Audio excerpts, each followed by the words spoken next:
Okay, so some of the time, instead of letters, you're going to be given values, and they're going to ask you for what is the sine of your theta, or your phi, what is the cosine of phi, and what is the tangent of phi. And a lot of the time, most of the time, we're going to actually plug in numbers. Okay, so let's say you were given that that lowercase a, which is the length of the opposite side, that's the distance from here to here. Let's say we were told that that was 5 units. I'm sorry. We were told that that was 3 units, like 3 inches, perhaps 3 inches. And then we were told that side B was a little bit bigger. That side B is this side here, that's the distance from here to here.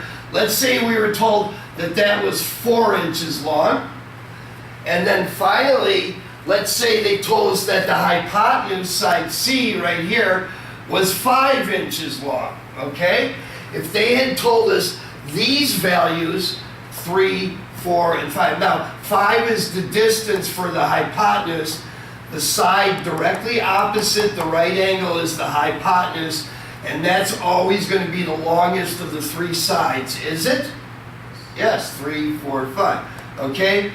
All right, so now that we know the length of these values, the hypotenuse C, 5 inches, that means the distance from here to here is this length right here, 5 inches. Now, we can now plug in values for the sine of our angle, the cosine of the angle, and the tangent of the angle.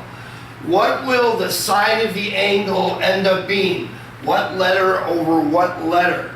And again, we're going to use the opposite over the hypotenuse. So what number over what number?